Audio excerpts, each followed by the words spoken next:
నమస్కారం. ప్రేక్షకులందరికీ శుభోదయం. ప్రేక్షకులందరికీ వరలక్ష్మీ వ్రత పర్వదినోత్సవ శుభాకాంక్షలు.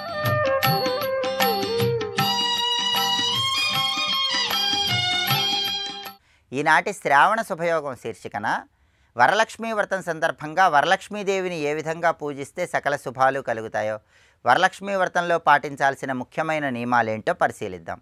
శుద్ధలక్ష్మిర్ మోక్షలక్ష్మి జయలక్ష్మి సరస్వతి శ్రీలక్ష్మి వరలక్ష్మిశ్చ ప్రసన్నామమ సర్వదా అంటుంది వేదం. అంటే 8 మంది లక్ష్ములుగా, అష్టలక్ష్ములుగా మనం లక్ష్మీదేవిని ప్రార్థిస్తున్నప్పటికీ వేదంలో మాత్రం ప్రధానంగా 6 లక్ష్మీ స్వరూపాలను గురించి చెప్పడం జరిగింది.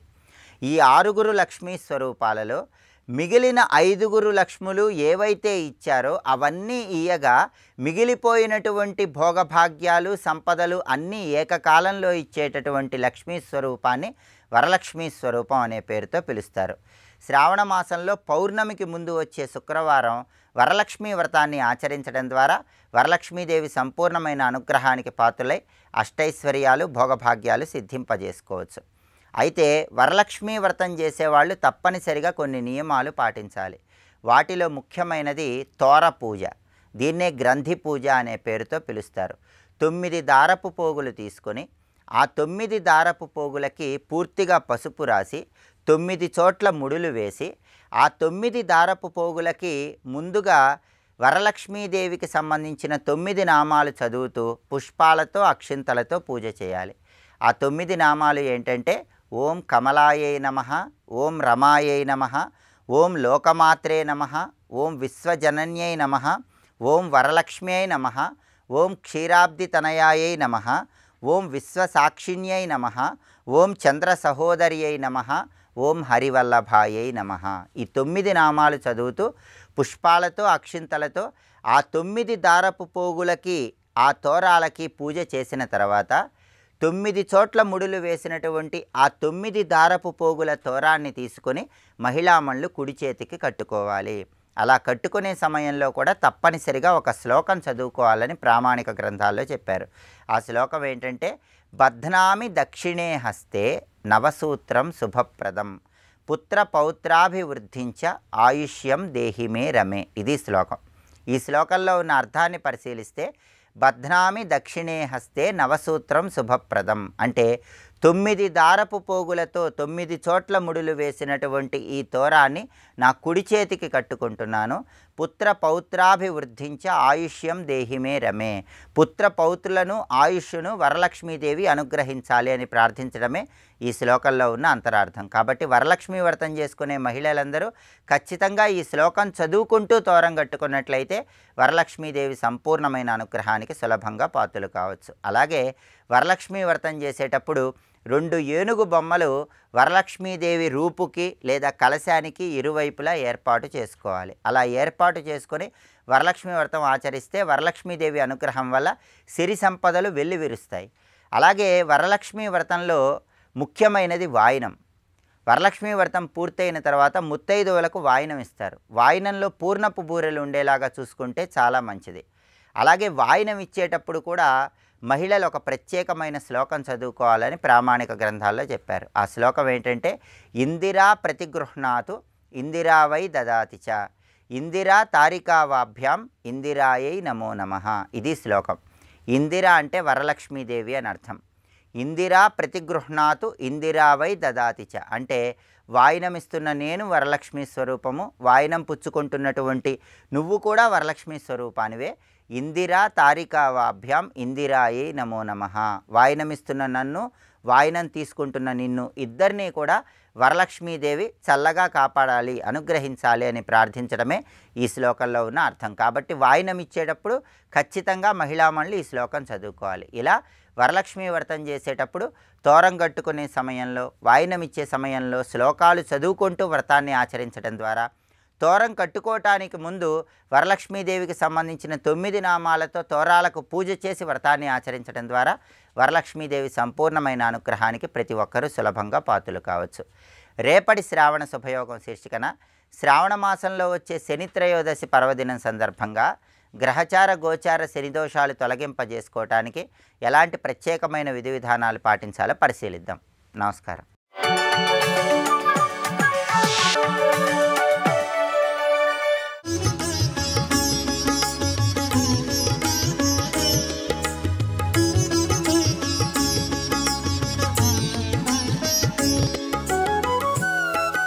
దిగ్గస్తిభిః కనకకుంభముఖావసృష్ట స్వర్వాహినీ విమలచారు జలప్లుతాంగీం ప్రాతర్నమామి జగతాం జననీం అశేషలోకాధినాథ గృహిణీం అమృతాబ్ధిపుత్రీం.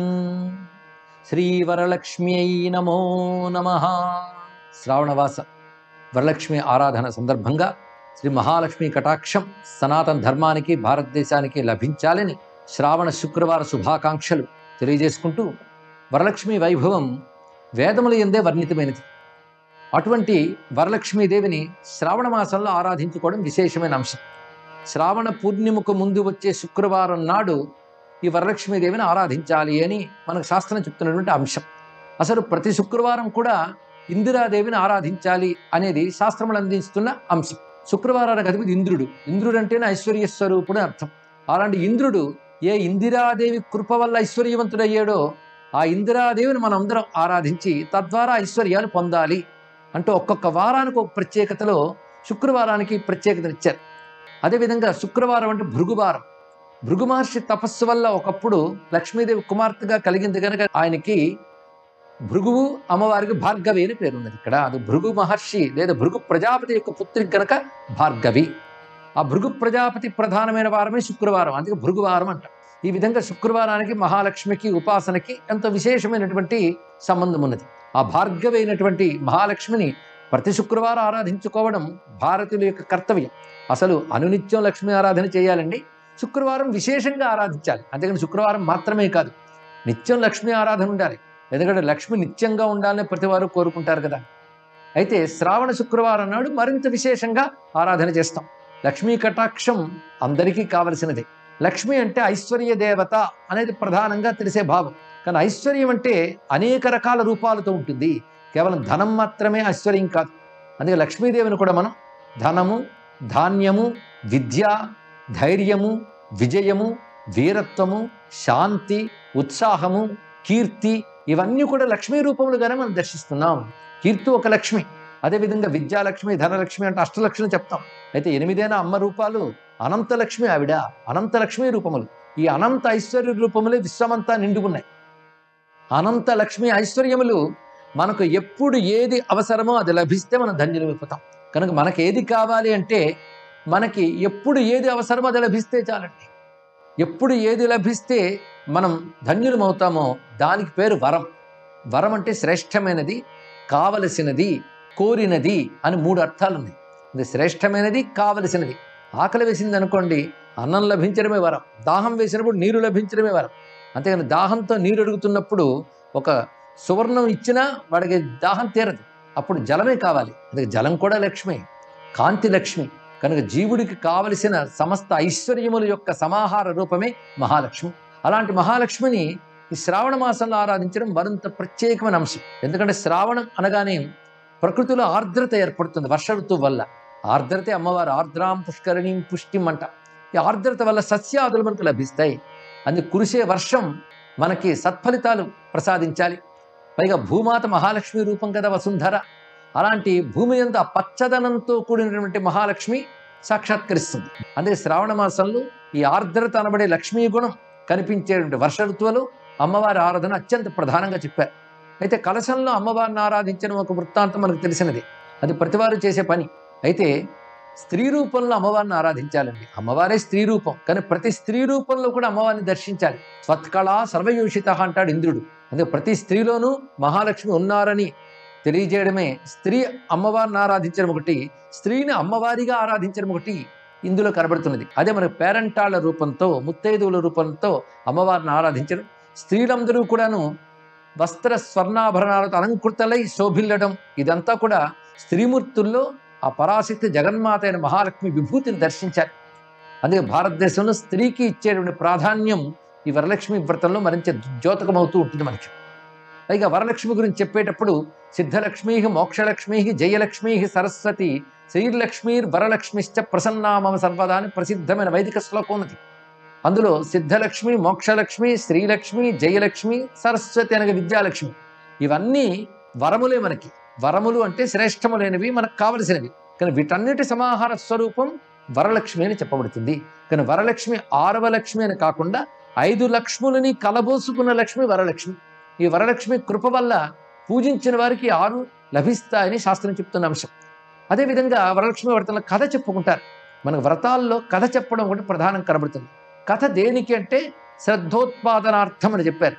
చేస్తున్న క్రియందు శ్రద్ధ కలగడం కోసం ఒకటి, అవగాహన కలగడం కోసం ఒకటి. ఈ రెండింటి కోసం కథ చెప్తారండి. అంతేకాదు కథలో కొన్ని సంకేతమైన మంత్ర విషయాలు ఉంటాయి కనుక కథా శ్రవణం వల్ల కూడా ఫలం ఉంటుంది. అందులో చారుమతి, ఆమె ప్రవర్తన ఎలా ఉన్నది అంటే సాధ్వి అని అర్థం కలది. సాధ్వి అంటే సత్ప్రవర్తన కలిగినటువంటి మంచి ఇల్లాలు. చారుమతి అది ఆమె పేరు అని కాదు, భక్తికి ఉండవలసిన లక్షణం చారుమతి. చారు అంటే అందమైన అని అర్థం. అంటే చక్కని ధర్మబుద్ధి కలిగి ఉండడం, అదేవిధంగా 10 మందికి హితంగా ప్రవర్తించడం, సౌమ్యం శాంతం మొదలైన లక్షణాలు కలిగి ఉండడం చారు. అటువంటి బుద్ధి కలిగి ఉండడం చారుమతి. ఆ చారుమతి లక్షణం కలిగిన ఆమె గనకనే స్వప్నంలో అమ్మవారు సాక్షాత్కరించి వ్రతాన్ని నిర్దేశించారు. ఫలానా సమయంలో వ్రతం చేయు అని. వెంటనే స్వప్నంలో అమ్మవారు చెప్పినప్పటికీ కూడా తాను భర్త యొక్క అత్తమామల యొక్క అనుమతి తీసుకుందండి. ఇది సంప్రదాయం. వారి అనుమతితో తాను ఆచరించినది. భగవంతుడు చెప్పిన అనుమతి పెద్దల నుంచి తీసుకోవడం అంటే అక్కడ కనబడుతున్నది. ఆ వ్రతాచరణ చేసినప్పుడు ఆమె తోటి పేరంటాళందని పిలుచుకొని పూజించిందిట. అంటే సమూహ లక్షణం ఒకటి ఉండాలి. తద్వారా అమ్మవారి అనుగ్రహం వారు పొందారు అని చారుమతి కథావృత్తంతంలో మనం చెప్పుకుంటాం. దీన్నంతటినీ తీసుకుని మహానుభావుడు ముత్తుస్వామి దీక్షితుడు కూడా వరలక్ష్మీ నమస్తుభ్యం అనే కీర్తనలో చెప్తూ శ్రావణ పూర్ణిమ పూర్వస్థ శుక్రవారే చారుమతి అని ఒక వాక్యంలో కూడా చూపిస్తారు. అటువంటి చారుమతి మొదలైన వారి చేత పూజింపబడ్డ వరలక్ష్మీదేవి యొక్క కటాక్షం సనాతన ధర్మానికి భారతదేశానికి లభించుగాక, సర్వులు ఆయురారోగ్య ఐశ్వర్యాలతో వర్ధిల్లుదురుగాక అంటూ వరలక్ష్మిని ప్రార్థిస్తూ స్వస్తి.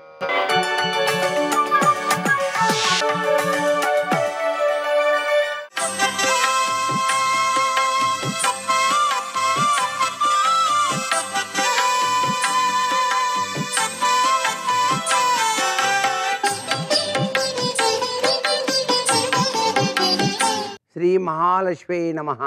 ఈటీవీ ప్రేక్షకులందరికీ వరలక్ష్మి వ్రత శుభాకాంక్షలు.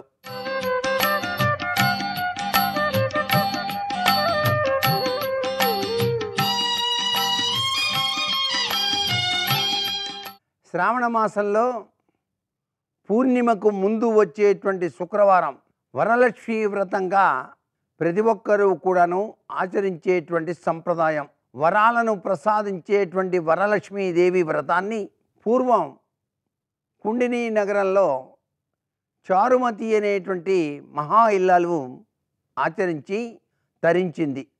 ఎవరైతే వరలక్ష్మీ వ్రతాన్ని ఆచరిస్తారో వారి ఇంట సిరి సంపదలకు లోటు ఉండదు.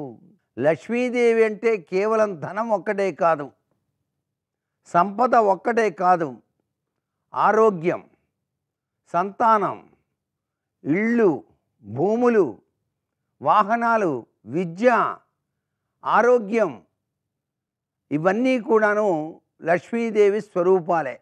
అందుచేత ఇవన్నీ కలగబోసి వరలక్ష్మీదేవిగా ఆ తల్లి ఆవిర్భవించిందన్నమాట.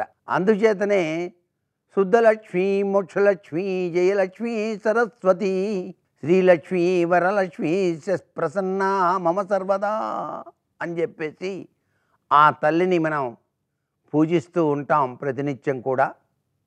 ఈ వ్రతాన్ని ఆచరించే మహిళలు చక్కగా పంచపల్లవాలతో కలశ స్థాపన చేసి ఆ వ్రతాన్ని త్రికరణ శుద్ధితో ఆచరించాలి. వివిధ రకాలైన పిండి వంటలు నైవేద్యంగా సమర్పించి 9 పోగులు కలిగినటువంటి ఆ తోరాన్ని స్త్రీలు తమ కుడి చేతికి లక్ష్మీదేవిని ప్రార్థన చేస్తూ, అమ్మా అనుక్షణం మాకు రక్షగా ఉండవలసింది అని చెప్పేసి రక్షణ తత్వానికి నిదర్శనంగా ఆ వ్రతంలో కట్టుకునేటువంటి తోరం, ఈ తోరం వెనకాల దాగిన అద్భుతవంతమైన ప్రభావం ఆ ఇంటిల్లిపాదిని కూడాను సంరక్షిస్తుంది ఆ చక్కని తల్లి. సర్వే జనా సుఖినో భవంతు.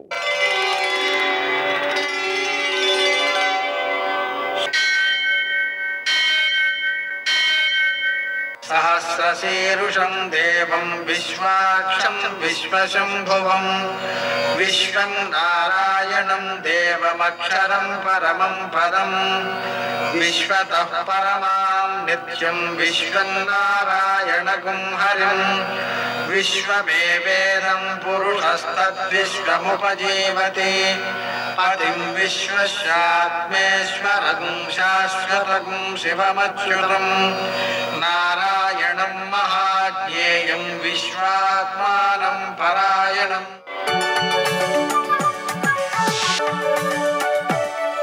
सूर्यशौर्यमथेन्दुरिन्द्रपदवी सन्मङ्गलं मङ्गलम् लक्ष्मीं क्षीरसमुद्रराजतनयां श्रीरङ्गधामेश्वरीं दासीभूतसमस्तदेववनितां लोकैकदीपाङ्कुरां श्रीमन्मन्दकटाक्षलब्धविभो ब्रह्मेन्द्रगङ्गाधरां त्वां त्रैलोक्यकुटुम्बिनीं सरसिजां వందే ముకుందప్రియాం.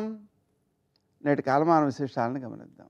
స్వస్తి శ్రీ చాంద్రమాన క్రోధినామ సంవత్సరం దక్షిణాయనం వర్ష ఋతువు శ్రావణ మాసం శుక్లపక్షం శుక్రవారం. సూర్యోదయం 6 గంటల 3 నిమిషాలకు, సూర్యాస్తమయం 6 గంటల 38 నిమిషాలకు. తిథి ఏకాదశి ఉదయం 9 గంటల 35 నిమిషాల వరకు. నక్షత్రం మూల మధ్యాహ్నం 12 గంటల 38 నిమిషాల వరకు. వర్జం మధ్యాహ్నం 11 గంటల 2 నిమిషాల నుంచి 12 గంటల 38 నిమిషాల వరకు. మరల రాత్రి 9 గంటల 52 నిమిషాల నుంచి 11 గంటల 24 నిమిషాల వరకు. దుర్ముహూర్తం ఉదయం 8 గంటల 34 నిమిషాల నుంచి 9 గంటల 24 నిమిషాల వరకు. మరల మధ్యాహ్నం 12 గంటల 46 నిమిషాల నుంచి 1 గంట 36 నిమిషాల వరకు. అమృతకాలం ఉదయం 6 గంటల 16 నిమిషాల నుంచి 7 గంటల 51 నిమిషాల వరకు. రాహుకాలం శుక్రవారం కాబట్టి ఉదయం 10:30 నుంచి 12 గంటల వరకు. అష్టకౌర్గరీత్యా శుభప్రదమైన సమయం ఉదయం 10 గంటల 20 నిమిషాలకి. నేటి విశేషం శ్రావణ శుక్రవారం. అది కూడా పౌర్ణమికి ముందున్న శ్రావణ శుక్రవారం కాబట్టి ఇది వరలక్ష్మి వ్రతం.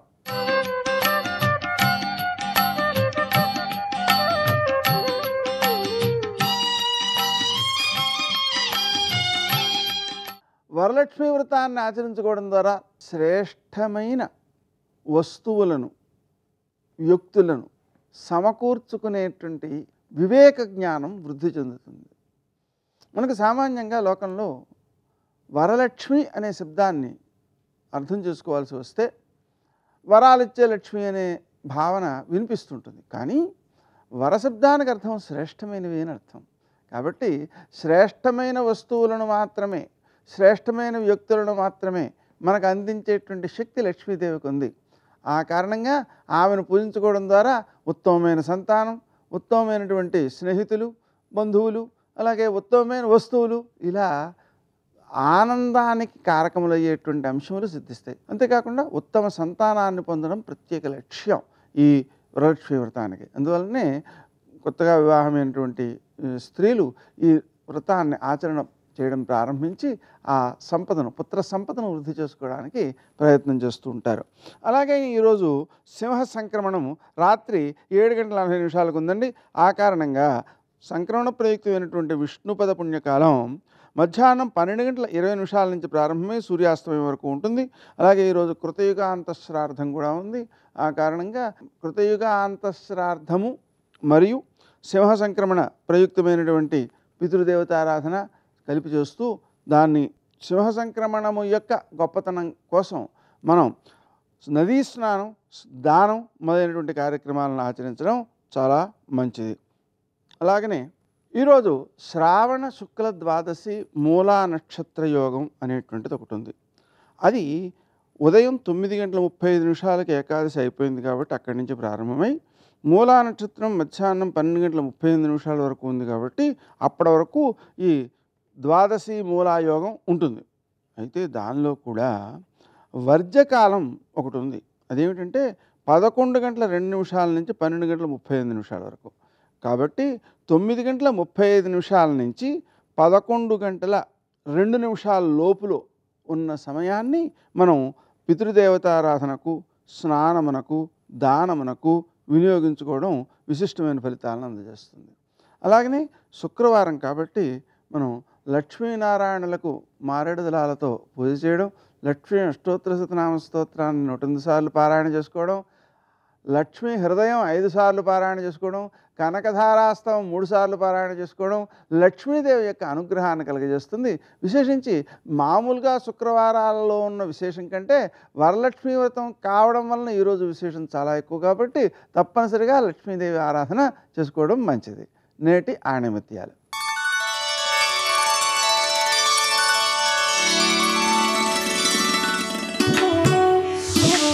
పరిస్థితులు ఎంత ప్రతికూలమైనా సరే కానీ మీ ఆత్మవిశ్వాసాన్ని మాత్రం వదులుకోకండి.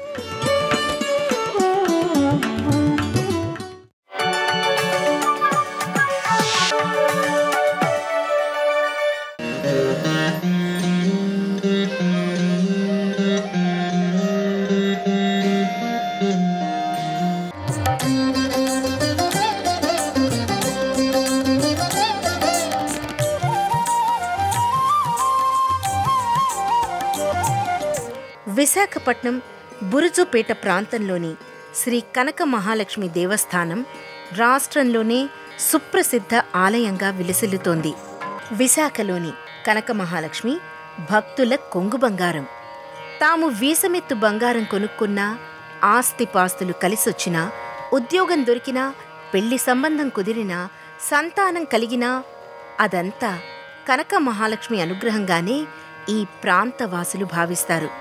ఈ భక్తి భావన అమ్మ పట్ల వారికున్న ప్రగాఢమైన అచంచలమైన విశ్వాసాన్ని వెల్లడిస్తుంది. పిలిస్తే పలికే తల్లిగా, కోరిన వరాల్ని ఇచ్చే కల్పవృక్షంగా, సంపదల్ని సౌభాగ్యాల్ని ప్రసాదించే తల్లిగా భక్తులు అమ్మను ఆరాధిస్తారు. గర్భాలయం, ప్రత్యేక మందిరం వంటి ఏర్పాటు లేకుండా ఆరుబయట బహిరంగ మంటపంలో భక్తుల పాలిటి కల్పవల్లి అయిన కనక మహాలక్ష్మి కొలువుతీరి ఉంటుంది. అమ్మవారికి ఆలయ గోపురాలు నిర్మించే సంప్రదాయం ఇక్కడ లేనందున అమ్మవారి నెలవకు ముందు అనివెట్టి మంటపం ఉంటుంది. దక్షిణ వైపున ఉన్న ప్రవేశ ద్వారం నుంచి ఉత్తర దిక్కులోకి భక్తులు ఆలయంలోకి ప్రవేశం చేస్తారు. ఉత్తరం కుబేర స్థానం కాబట్టి కనక మహాలక్ష్మిని దర్శించుకున్న వారికి సిరి సంపదలకు ఎలాంటి లోటు ఉండదని ప్రతీతి. రజత కవచాలంకృతగా పద్మపాణిగా అమ్మవారు దర్శనమిస్తుంది. వర్ణ వర్గ విచక్షణలేవీ లేకుండా అమ్మవారికి భక్తులు స్వయంగా పూజలు, అభిషేకాల్ని నిర్వహించుకునే విసులుబాటు ఇక్కడ ఉంది. ఐకలి కల్మషనాశిని కామిని వైదిక రూపిణి వేదమయీ క్షీర సముద్భవ మంగళ రూపిణి మంత్ర నివాసిని మంత్రనుతే సరసిజ నిలయే సరోజహస్తే ధవళతమాం సుఖగంధమాల్య శోభే భగవతీ హరివల్లభే మనోజ్ఞే త్రిభువన భూతికరి ప్రసీద మహ్యం అంటూ శంకర భగవత్పాదులు కనకధారాస్తవంలో శ్రీ కనక మహాలక్ష్మిని స్తుతి చేశారు. ఇంతటి విశిష్టమైన కనక మహాలక్ష్మి అమ్మవారి దర్శనం భక్తులందరూ సకల సన్మంగళదాయకంగా భావన చేస్తారు. ఆనందాతిరేకాలు, జయ ధ్వానాల మధ్య కనక మహాలక్ష్మీదేవి రథోత్సవం కన్నుల వేడుకగా కొనసాగుతుంది.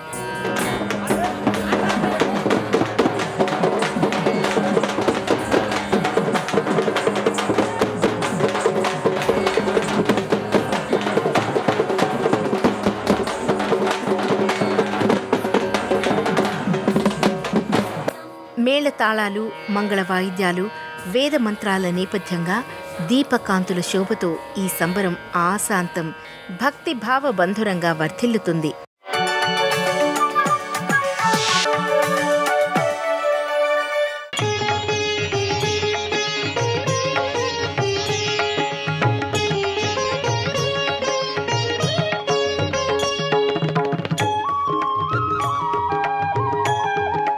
ఆపదామపహర్తారం దాతారం సర్వసంపదాం లోకాభిరామం శ్రీరామం భూయో భూయో నమామ్యహం. వరలక్ష్మీ వ్రతకల్పం పాటించేటప్పుడు చారుమతి ఏ విధంగా పూజ చెయ్యాలి అనేటటువంటి విషయాన్ని ఆమె యొక్క గుణముల చేత ప్రీతి పొందినటువంటి వరలక్ష్మీదేవి ఆమె యొక్క స్వప్నమునందు సాక్షాత్కరించి ఆ కల్పాన్నంతటినీ కూడా బోధ చేసినటువంటి విధం గురించి ప్రస్తావన చేస్తున్నాను.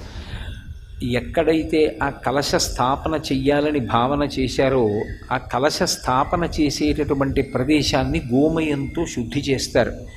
ఎందుచేత అంటే భూమి పవిత్రం కావాలి అంటే దానికి ఏకైక సాధనం ఏది అంటే ఒక్క గోమయంతో మాత్రమే శుద్ధి చెయ్యగలుగుతాం. ఎక్కడ కలశ స్థాపన చెయ్యాలని సంకల్పం చేశారో అక్కడ అసలు ఆ కలశలోకి దేవతాశక్తి ఆవాహన అయ్యేటటువంటి అవకాశం ఉండదు. అందుకని గోమయంతో భూశుద్ధి చేసి దాని మీద నూతన వస్త్రాన్ని పరుస్తారు. ఆ కొత్త తువ్వాలు తీసుకొచ్చి భూమి మీద వేసి దాని మీద తండుల రాశిని పోస్తారు. తండుల రాశి అంటే ఓషధీ రాశి. దానికి ఒక శక్తి ఉంటుంది. అది భగవంతుని యొక్క కిరణ స్పర్శ చేత అంటే చంద్రకిరణ స్పర్శ చేత సూర్యకిరణ స్పర్శ చేత అది ఓషధీతత్వాన్ని నింపుకుంటుంది. అటువంటి తండుల రాశిని అంటే బియ్యాన్ని పోసి దాని మీద కలశాన్ని స్థాపన చేస్తారు. అందుకే అమ్మవారి యొక్క మూర్తిని ఉంచేటప్పుడు శక్తి ఉంటే సువర్ణమూర్తి బంగారు మూర్తి, లేకపోతే వెండి మూర్తి, లేకపోతే రాగి మూర్తి. అది కూడా కాకపోతే ఏ దోషము రాదు. కలశ ఒక్కటి పెట్టి పూజ చేసుకోవచ్చు. ఆ కలశ పెట్టి పూజ చేసిన తరువాత అమ్మవారిని ఆవాహన చేస్తారు. ఆ కలశలోకి ఆవాహన చేసి అమ్మవారికి వివిధ ఉపచారములను సమర్పణం చేస్తారు. ధ్యాయామి అంటే నువ్వు ఇలా ఉంటావు అని నేను ధ్యానం చేస్తున్నాను అని దాని అర్థం. అమ్మవారు అసలు ఎలా కూర్చునుందని చెప్తున్నారు అన్నదాన్ని మీరు చాలా జాగ్రత్తగా ధ్యానం చెయ్యాలి. ఆవిడేదో పద్మాసని పద్మకరి, ఆవిడ ఒక పెద్ద తెల్లటి పద్మంలో కూర్చుని ఒక కాలు చాపడమో రెండు కాళ్ళు చాపడమో చేసి కూర్చుందని భావన చేసి పూజ ప్రారంభం చేసిన తరువాత ఇక లౌకిక సంభాషణ చెయ్యకూడదు. వ్రతభంగంబు అంటారు. వ్రతం చేస్తాను అని నీళ్లు ముట్టుకుంటారు. అంటే ఎప్పుడైనా ఒక కార్యక్రమాన్ని ప్రారంభం చేసేటప్పుడు భగవత్ కార్యాన్ని మొదలుపెట్టేటప్పుడు మొట్టమొదట పూజ చేస్తున్నాను అని నీళ్లు ముట్టుకుంటారు. ఆ వ్రతం ప్రారంభం చేస్తున్నాను అని గుర్తు. దానికి ముందు దేశకాల సంకీర్తనం ఉంటుంది. భగవంతుడు నాకు ఏ శక్తినిచ్చాడో ఆ శక్తి వలన నేను ఏ సంభారములను సమకూర్చుకోగలిగాను. సంభవద్రవ్యై సంభవదుపచారై, ఆయా ద్రవ్యముల చేత ఆయా ఉపచారముల చేత అమ్మా నిన్ను నేను పూజ చేస్తున్నాను అని సంకల్పం చేస్తారు. ఈ సంకల్పం చేసే ముందు వరలక్ష్మీ వ్రతంలో ఒక ప్రధానమైనటువంటి నియమం ఉంటుంది. నన్ను మీరు సహృదయంతో అర్థం చేసుకోవలసి ఉంటుంది. ఒక శాస్త్రాన్ని మాట్లాడేటప్పుడు అందరికన్నా గొప్పవాడెవరు అంటే భర్త. పెళ్ళైన తరువాత దంపతులుగా కూర్చుని చేస్తారు. ఆడవారు ఒక్కరూ కూర్చుని వ్రతం చేస్తున్నారు అంటే అలా కూర్చునే ముందు దానికి భర్త యొక్క అనుమతి ఉండాలి. సర్వం శ్రీ ఉమామహేశ్వర పరబ్రహ్మార్పణమస్తు. స్వస్తి.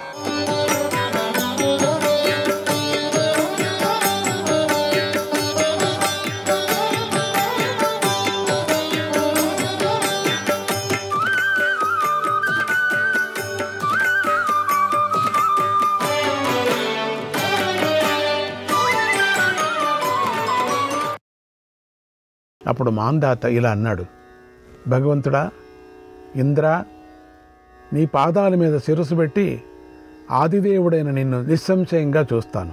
కేవలం ధర్మకావుడునై నేను మిగిలిన కోరికలన్నీ విడిచి లోకాలనికి అంతకు కనపడేటువంటి సన్మార్గమైన అరణ్యానికి వెళ్ళాలనుకుంటున్నాను.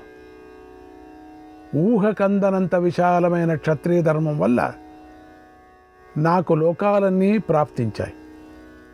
నా యశస్సు సుస్థిరమైంది. ఆదిదేవుడు ప్రవర్తింపజేసిన లోకశ్రేష్టమైన ఈ ధర్మాన్ని ఎలా ఆచరించాలో తెలియడం లేదన్నాడు. అప్పుడు ఇంద్రుడు ఇలా అన్నాడు, రాజులు కాని వారు ధర్మపరులైన ధర్మాన్ని పరమగతికి చేర్చలేరు. ఎందుచేతనంటే క్షాత్రధర్మం ఆదిదేవుడు ప్రవర్తింపజేసింది, మిగిలిన ధర్మాలన్నీ తర్వాత వచ్చింది. శేషధర్మాలను కూడా భగవంతుడే సృష్టించాడు. కానీ శేషధర్మాలు అసంఖ్యాకాలు, వాటి ఫలితం నశ్వరం. క్షాత్రధర్మంలో ఇవన్నీ ఇమిడిపోతాయి. అందుకే క్షాత్రధర్మం శ్రేష్టమైనదని చెబుతాను. పూర్వకాలంలో అమిత తేజస్వి అయినటువంటి విష్ణువు క్షత్రియ ధర్మంతో శత్రువులను అణచి ఋషులను దేవతలను రక్షించాడు. అప్రమేయుడైనటువంటి విష్ణువు శత్రువులైనటువంటి రాక్షసులందరినీ చంపకపోతే బ్రాహ్మణులు లేరు, లోకానికి ఆదికర్త లేడు, ఆది ధర్మమైన నీ క్షత్రియ ధర్మము లేదు. ఆదిదేవుడైనటువంటి విష్ణువు తన పరాక్రమంతో రాక్షసులను జయించి భూమిని రక్షింపకపోతే అసలు బ్రాహ్మణులు మిగిలేవారే కాదు. దానితో చాతుర్వర్ణ్యాలు లేవు, చతురాశ్రమ ధర్మాలు ఉండేవి కావు. ఎన్నో విధాలుగా నష్టమైపోయినటువంటి శాశ్వత ధర్మాలన్నీ క్షాత్ర ధర్మంతో మళ్ళీ వృద్ధి పొందాయి. ఇలా ప్రతి యుగంలోనూ ఆది ధర్మాలు ప్రవర్తిస్తున్నాయి. అందుకే లోకంలో క్షత్రియ ధర్మం శ్రేష్టమైనది చెబుతూ ఉంటారు. ఆత్మత్యాగ సర్వభూతానుకంప, ఆత్మత్యాగ సర్వభూతానుకంప, లోకజ్ఞానం పాలనం మోక్షణం చ, లోకజ్ఞానం పాలనం మోక్షణం చ, విషణ్ణానాం మోక్షణం పీడితానాం, విషణ్ణానాం మోక్షణం పీడితానాం. క్షాత్రే ధర్మే విద్యతే పార్థివానాం, క్షాత్రే ధర్మే విద్యతే పార్థివానాం. యుద్ధంలో శరీరం విడవటం, సర్వప్రాణుల మీద దయ, లోకజ్ఞానం, ప్రజారక్షణం, దుఃఖితులకు పీడితులకు బాధల నుండి మోక్షం కలిగించటం, ఇవి క్షత్రియ ధర్మంలో కనబడే లక్షణాలు. మర్యాదారహితులు, కామక్రోధాలతో ప్రవర్తించేవారు కూడా రాజభయం ఉంటే పాపం చేయరు. ఇతరులు ధర్మాలన్నిటినీ పొంది సదాచారులు కల విశిష్టులవుతారు. అందుకే ఈ ధర్మం మంచిదని చెబుతారు. రాజులు రాజధర్మంతో ప్రజలను కన్నబిడ్డలలాగా రక్షిస్తూ ఉంటే లోకంలో సర్వభూతాలు చక్కగా నడుచుకుంటాయి, సందేహం లేదు. ఇలా క్షత్రియ ధర్మం అన్ని ధర్మాల కంటే ఉత్తమమైనది, మేలైనది, సనాతనమైనది, సర్వతోముఖమైనది, మోక్షపర్యంతం అక్షయంగా నిలుస్తుంది. శ్రీకృష్ణాయ పరమాత్మనే నమః. 65వ అధ్యాయం. ఇంద్రుడు మాంధాతకు ఇలా చెప్పాడు. రాజధర్మం ఇంత శక్తివంతమైంది, సర్వధర్మాల విజ్ఞానంతో నిండినది, అన్ని ధర్మాలలోనూ ఉత్తమమైనది. లోకహితం కోరే మీ వంటి ఉదారులు దీన్ని రక్షించాలి. అలా కాకపోతే ప్రజలకు ఉనికియే మిగలదు. పంటలు పండించటం, యాగాదులతో తనను సత్కరించుకోవడం, భిక్షమెత్తకపోవటం, ప్రజలను పాలించటం అనేవి రాజధర్మాలు.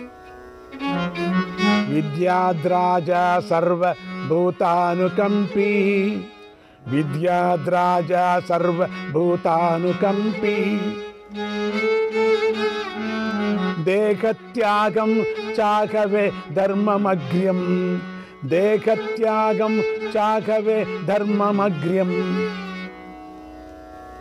అతనికి సర్వభూత దయ ఉండాలి.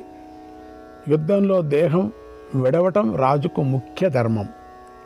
త్యాగం శ్రేష్టమని మునులంటారు. రాజధర్మాసక్తి గల రాజులు నిత్యము శరీరాన్ని వదులుతున్నారు. ఇది మనం ప్రత్యక్షంగా చూస్తున్నాం. అందుకే ఇది అన్నిటిలోనూ శ్రేష్టమైంది.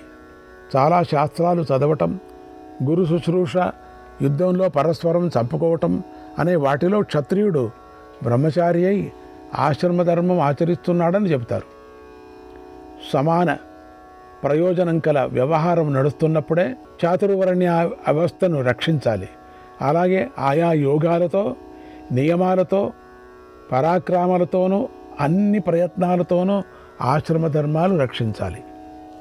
ఈ రాజధర్మం కలిసి ఉంటేనే ఇతర వర్ణ ధర్మాలు, ఆశ్రమ ధర్మాలు సక్రమంగా పాలింపబడతాయి. ఈ రాజధర్మమే లేకపోతే ఆయా వర్ణాశ్రమ ధర్మాలకు విపరీతార్థాలు చెబుతారు. నిర్మర్యాదాన్ నిత్యమర్ధే వినిష్టాన్, నిర్మర్యాదాన్ నిత్యమర్ధే నివిష్టాన్, ఆహుస్తాన్ స్థాన్ వై పశుభూతాన్ మనుష్యాన్, పశుభూతాన్ మనుష్యాన్. ఆశ్రమ ధర్మం కంటే కూడా క్షత్రియ ధర్మం శ్రేయస్కరమైంది. వాళ్ళు దండనీతి పెడతారు కాబట్టి. తమకు గతి అయినటువంటి వేదాధ్యయనం చేయడం, తమకు తగిన ఆశ్రమాలను పొందడం బ్రాహ్మణునికి ముఖ్య కర్తవ్యాలు. 4 ఆశ్రమ ధర్మాలను, వేద ధర్మాలను బ్రాహ్మణుడు అనుసరించవచ్చును. ఇతరులు ఎవరు ఎన్నడూ అనుసరింపరాదు. మరొక విధంగా ప్రవర్తించే వాడికి బ్రాహ్మణ వృత్తి కల్పించబడదు. కర్మణా వర్ధతే ధర్మక, కర్మణా వర్ధతే ధర్మక, యథా ధర్మ తథైవ సహ, యథా ధర్మ తథైవ సహ. కర్మచేతనే ధర్మం వృద్ధి పొందుతుంది. ధర్మాన్ని మానవుడు ఎలా వృద్ధిపరుస్తాడో అలాగే అతడు కూడా వృద్ధి పొందుతాడు. తనకు విరుద్ధమైన కర్మ ఆచరించే బ్రాహ్మణుడు గౌరవార్హుడు కాడు. తన ధర్మాలను ఆచరించని వాడిని నమ్మరాదని అంటారు. ఈ ధర్మాలన్నీ అన్ని వర్ణాలను కలిసిపోయాయి. వాటిని క్షత్రియుడే ఉద్ధరించాలి. అది క్షత్రియ ధర్మం. అందుకే రాజధర్మాలు ఉత్తమాలు. నా మతంలో క్షత్రియ ధర్మంలో బలపరాక్రమాలు ప్రధానాలు అని ఇంద్రుడు అన్నాడు. మాంధాత చెప్పాడు, యవనులు, కిరాతులు, గాంధారులు, చీనులు, శబరులు, బర్బరులు, శకులు, తుషారులు, కంకులు, పప్రవులు, ఆంధ్రులు, మద్రకులు, పౌండ్రులు, పులిందులు, టమఠులు, కాంబోజులు, బ్రాహ్మణ క్షత్రియ జాతులు, వైశ్యులు, శూద్రులు, అన్ని దేశాల్లో ఉన్న మానవులు ధర్మాలు ఎలా ఆచరిస్తారు? వారిని నా వంటి వారు ఎలా నిలదొక్కుతారు? దీన్ని నేను వినాలనుకుంటున్నాను, నాకు చెప్పు.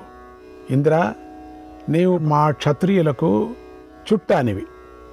అంటే దొంగతనంతో ఆశ్రయించారంటే ఏమిటి అర్థం? క్రమాలు తప్పి వాళ్ళ ధర్మాన్ని వదిలిన వాళ్ళు దొంగలు అని చెప్పారంతే. ఇక్కడ దొంగతనం అంటే దొంగ తింగచటం కాదు, ఎతకపోవటం కాదు. అక్కడ దొంగలంటే వాళ్ళ ధర్మాన్ని ఆచరించిన వాడికి దొంగ అంటారు. అప్పుడు ఇంద్రుడు ఇలా అన్నాడు, నీవు చెప్పిన దొంగలందరూ కూడా ఎవరెవరో చెప్తాను. తల్లిదండ్రులు సేవ చేయాలి, అప్పుడు దొంగతనం కాదు. వాళ్ళకు ఆచార్యులను, గురువులను, ఆశ్రమవాసులను సేవించాలి. వాళ్ళు సేవించరు కాబట్టి దొంగలు. దొంగలందరికీ రాజులను సేవించడం కర్తవ్యం, అప్పుడు దొంగలు కాదు. వేద ధర్మక్రియలన్నీ ఆచరించడం వారికి విహితమైన ధర్మం, వాళ్ళకి అదే నిజమైన ధర్మం, అప్పుడు దొంగలు కాదు. పితృయజ్ఞాలు చేయాలి అంటే మాస్కం చేయాలి. ఒక ఫోటో పెట్టుకొని ఆ రోజు ఎవరు పితృడు పోతాడో వాడికి ఒక గోగ్రాసం ఇచ్చినా చాలు. నూతులు త్రవించాలి, ధర్మశాలను నిర్మించాలి. తగిన సమయాల్లో విప్రులకు దానాలు ఇవ్వాలి. అహింస, సత్యం, క్రోధం లేకుండా ప్రవర్తించడం, వృత్తుల వారి ఆదాయాలను రక్షించడం, పుత్రులను భార్యలను పోషించడం, శుచిత్వం, ఎవరికి ద్రోహం చేయకపోవడం, ఇవన్నీ దొంగలకు కూడా ధర్మాలే అన్నారు. చూసారా? ఐశ్వర్యం కోరుకునేవారు యజ్ఞాలన్నిటిలోనూ దక్షిణలు ఇవ్వాలి. దోపిడీదారులందరూ పాకయజ్ఞాల్లో కూడా పాల్గొని దక్షిణలు ఇవ్వాలి. ఇవి సర్వలోకానికి కర్తవ్యాలు అన్నాడు. అప్పుడు మాంధాత ఇలా అన్నాడు, మనుష్యలోకంలో అన్ని వర్ణాల్లోనూ దొంగలు కనిపిస్తారు. 4 ఆశ్రమాల్లోనూ కూడా వేర్వేరు రూపాల్లో దొంగలు కనిపిస్తారు కదా. ఇంద్రుడు అప్పుడు ఇలా అన్నాడు, దండనీతి నశించి రాజధర్మం నిర్వర్తింపబడకపోతే రాజు యొక్క దుష్టత్వంతో ప్రాణులందరూ మోహం పొందుతారు. ఈ కృతయుగం వెళ్ళిపోతే భిక్షువులు వేరువేరు వేషాల్లో అసంఖ్యంగా సంచరిస్తారు. లోకులు కామక్రోధాలతో ప్రేరితులై చెడు మార్గాలతో ప్రవర్తిస్తారు. పురాణాలు, ధర్మాల పరమగతులను వినక తప్పుదారి పడతారు. యదా నివర్త్యతే పాపః దండనీత్య మహాత్మభిః, దండనీత్య మహాత్మభిః తదా ధర్మో న చలతే, తదా ధర్మో న చలతే. సద్భూత శాశ్వత పరః, సద్భూత శాశ్వత పరగ. మహాత్ముల దండనీతి చేత పాపం తొలగిపోయినప్పుడు పరమోత్కృష్టమైన సనాతన ధర్మం క్షీణించి పోకుండా స్థిరపడుతుంది. సర్వలోక గురువైనటువంటి రాజును అవమానించేవాడు చేసిన దానం, హోమం, శ్రాద్ధ ఎన్నడూ ఫలించవు. మనుష్యులకు అధిపతి సనాతనుడు, ధర్మం కోరే దైవస్వరూపుడైనటువంటి రాజును దేవతలు కూడా అవమానించరు. భగవంతుడైన ప్రజాపతి ఈ లోకమంతా సృష్టించాడు. ధర్మాల ప్రవృత్తి నివృత్తుల కోసం క్షత్రియ జాతిని సృష్టించాడు. అలా సాగుతున్న ధర్మ గమనాన్ని బుద్ధితో స్మరించేవాడు నాకు గౌరవింపదగినవాడు, పూజింపదగినవాడు. ఆ విషయంలోనే క్షత్రియ జాతి ప్రతిష్ఠింపబడుతుందని ఇంద్రుడు అన్నాడు. భీష్ముడు ఇలా అన్నాడు. ఇలా అని ఆ ప్రభువు దేవగణాలతో అక్షరము శాశ్వతము అయినటువంటి విష్ణు భవనానికి వెళ్ళిపోయాడు. ఈ విధంగా ప్రాచీన కాలంలో విష్ణుమూర్తి రాజధర్మాన్ని ప్రవర్తింపజేశాడు. దాన్ని సత్పురుషులు ఆచరించారు. ఇది ఇలా ఉండగా మనసున్న పండితుడు ఎవడైనా క్షత్రియ ధర్మాన్ని అవమానిస్తాడా? ప్రవృత్తి పరాలు నివృత్తి పరాలైనటువంటి ధర్మాలు అన్యాయంతో మధ్యలోనే నశించిపోతాయి. అందుచేత పురుషశ్రేష్ఠ, బ్రహ్మ మొదటిగా ప్రవర్తింపజేసిన ప్రాచీనులకు గతి అయినటువంటి ధర్మచక్రాన్ని నీవు ఇప్పుడు ప్రవర్తింపజేయి. దానికి నీవు సమర్థుడవని నాకు తెలుసు. శ్రీకృష్ణాయ పరమాత్మనే నమః. 66వ అధ్యాయం. 4 ఆశ్రమాలను గురించి ఇంతకుముందు నాకు చెప్పావు కదా, వాటినే మళ్ళీ వ్యాఖ్యానపూర్వకంగా వివరించి చెప్పు అని ధర్మరాజు అడిగాడు. అంటే నాకు అర్థం కాలేదు, కొంచెం వివరించి చెప్పు అన్నాడు. భీష్ముడు చెప్పాడు, ధర్మరాజా, సాధు సమ్మతాలైనటువంటి ధర్మాలన్నీ నాకు తెలిసినట్లే నీకు తెలిసాయి. నీవు నన్ను సూక్ష్మరూపమైనటువంటి ధర్మాన్ని గురించి అడుగుతున్నావు. చెబుతాను విను. 4 ఆశ్రమాల ధర్మాలను పాటించే సదాచార ప్రవృత్తి గల వారికి మంచి ఫలితాన్ని కలుగుతాయి. రాగద్వేషాలు లేకుండా దండనీతిని ప్రవర్తింపజేసే రాజుకు ఈ ఫలితాలు కలుగుతాయి. రాజు అందరి పట్ల సమదృష్టి కలిగి ఉంటే సన్యాసాశ్రమ ఫలమైన బ్రహ్మలోక ప్రాప్తి కూడా లభిస్తుంది. జ్ఞానం, త్యాగం, ఇంద్రియ నిగ్రహం, సర్వప్రాణుల పట్ల దయగలిగి శాస్త్రం చెప్పినట్టు నడుచుకునేటువంటి ధీరుడైన రాజుకు గృహస్థాశ్రమ ఫలితం కూడా లభిస్తుంది. యోగ్యులను పూజిస్తూ అన్నిటా ప్రవర్తించే రాజుకు బ్రహ్మచర్యాశ్రమ ఫలం కూడా లభిస్తుంది. జ్ఞాతులను, బంధువులను, మిత్రులను ఆపస్సమయాల్లో ఆదుకొని ఉద్ధరించే రాజు దీక్షాశ్రమ, గృహస్థాశ్రమ ఫలం దక్కుతుంది. లోకంలో ఉత్తములను, ఆయా ఆశ్రమంలో శ్రేష్ఠులను తరచుగా సత్కరించే రాజుకు వానప్రస్థాశ్రమ ఫలం దక్కుతుంది. రోజూ చేయవలసిన సంధ్యావందనాదులు, పితృయజ్ఞాలు, భూతయజ్ఞాలు, మనుష్య యజ్ఞాలు తరచుగా చేసేవాడిని వానప్రస్థాశ్రమ ఫలం లభిస్తుంది. భూతాల సంవిభాగం తెలిసి వైశ్వదేవాది యజ్ఞాలను, అతిథి సత్కారాలను, దేవయజ్ఞాలను చేసే రాజుకు వానప్రస్థాశ్రమం ఫలం లభిస్తుంది. శిష్టుల రక్షణ కోసం పరరాష్ట్రాలను మర్దించే రాజుకు వానప్రస్థాశ్రమం ఫలం లభిస్తుంది. సర్వ ప్రాణులను రక్షిస్తూ తన రాష్ట్రాన్ని పరిపాలిస్తూ బహు విధాలైనటువంటి దీక్షలు పాటిస్తూ ఉండేవాడికి సన్యాసాశ్రమం ఫలం లభిస్తుంది.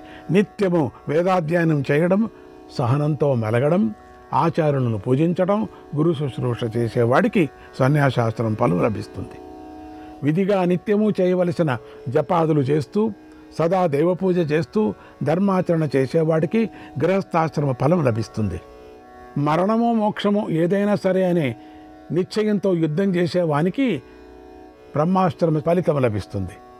సదా అన్ని ప్రాణుల పట్ల కపటం లేని, క్రూరత లేని పద్ధతితో నడుచుకునే వానికి బ్రహ్మాశ్రమ పదం లభిస్తుంది. వానప్రస్థులు, వేదాధ్యాయన సంపన్నులైనటువంటి విప్రులకు ఎక్కువగా ధనాలిచ్చేవాడికి వానప్రస్థాశ్రమ పదం దక్కుతుంది. సర్వప్రాణుల మీద దయ చూపిస్తూ అక్రూరంగా ప్రవర్తించే వానికి అన్ని ఆశ్రమాల వారు పొందేటువంటి ఫలితం కలుగుతుంది. ధర్మజ, బాలులను, వృద్ధులను సర్వావస్థలలోనూ దయాపూర్వకంగా సేవించేవానికి సర్వాశ్రమాల ఫలితం కలుగుతుంది. ఇతరుల బలత్కారానికి లోనైన ప్రాణులను శరణు కోరి వచ్చిన వారిని సంరక్షించేవారు గృహస్థాశ్రమ ఫలం పొందుతారు. చరాచరలైన సర్వభూతాలను రక్షించడం ఆయా శ్రేష్ఠులకు యథార్హమైనటువంటి పూజ చేయటం, వీనివల్ల గృహస్థాశ్రమం ఫలం చేకూరుతుంది. శ్రీకృష్ణాయ పరమాత్మనే నమః.